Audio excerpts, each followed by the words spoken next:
Kesehatan rongga mulut seringkali diabaikan, padahal dapat menjadi indikator kesehatan tubuh secara keseluruhan.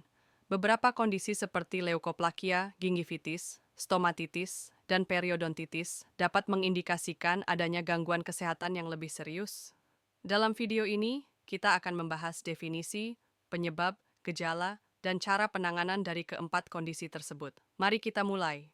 Kita mulai dengan leukoplakia, yaitu suatu kondisi yang ditandai dengan adanya bercak putih pada mukosa mulut yang tidak dapat dikelupas dan tidak hilang meskipun mulut dibersihkan. Leukoplakia diklasifikasikan sebagai lesi prakanker karena pada beberapa kasus dapat mengalami displasia atau bahkan transformasi menjadi karsinoma sel squamosa. Etiologi dan faktor risiko, penggunaan tembakau, rokok, cerutu, atau tembakau kunyah. Konsumsi alkohol dalam jangka panjang. Infeksi human papillomavirus, HPV, tertentu. Iritasi kronis akibat gigi yang tajam atau prostesis gigi yang tidak pas. Tata laksana. Eliminasi faktor risiko. Berhenti merokok dan menghindari alkohol. Biopsi jika terdapat bercak merah atau bercak putih yang menebal. Pemantauan rutin oleh dokter gigi atau spesialis bedah mulut. Gingivitis adalah peradangan pada gusi yang ditandai dengan gusi merah, bengkak, dan mudah berdarah, terutama saat menyikat gigi. Penyebab utama dari gingivitis adalah penumpukan plak bakteri pada garis gusi. Etiologi dan faktor risiko, kebersihan gigi yang buruk, plak dan tartar. Perubahan hormonal, kehamilan, pubertas, penyakit sistemik seperti diabetes mellitus. Penggunaan obat-obatan tertentu seperti antikonvulsan atau imunosupresan. Tata laksana, scaling dan pembersihan plak oleh dokter gigi. Menjaga kebersihan mulut dengan sikat gigi minimal 2 kali sehari. Penggunaan obat kumur antiseptik. Stomatitis adalah istilah umum yang merujuk pada inflamasi di dalam rongga mulut, yang dapat disebabkan oleh infeksi, trauma, atau kondisi autoimun.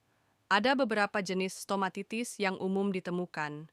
Jenis stomatitis aftosa, luka kecil berbentuk ulkus, sariawan, sering kambuh, stomatitis herpetik, disebabkan oleh herpes simplex virus, HSV1, stomatitis candidiasis, infeksi jamur Candida albicans, sering terjadi pada pasien imunokompromis. Tata laksana, stomatitis aftosa, larutan antiseptik, kortikosteroid topikal, stomatitis herpetik, antiviral, aciclovir, stomatitis candida, antijamur, nystatin, fluconazole. Periodontitis adalah tahap lanjut dari gingivitis yang ditandai dengan kerusakan jaringan penyangga gigi, termasuk ligamen periodontal dan tulang alveolar. Jika tidak ditangani, periodontitis dapat menyebabkan gigi goyah dan akhirnya tanggal. Faktor risiko, gingivitis yang tidak ditangani, merokok dan diabetes mellitus. Faktor genetik yang mempengaruhi respon imun tubuh. Tata laksana, pembersihan mendalam, scaling, dan root planning.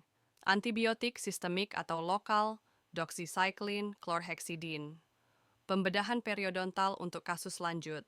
Menjaga kebersihan dan kesehatan mulut sangat penting untuk mencegah berbagai penyakit seperti leukoplakia, gingivitis, stomatitis, dan periodontitis. Langkah-langkah sederhana seperti menyikat gigi secara teratur, rutin melakukan pemeriksaan gigi, dan menghindari faktor risiko dapat membantu menjaga kesehatan rongga mulut. Jangan lupa, konsultasikan dengan dokter gigi secara berkala untuk pencegahan dini.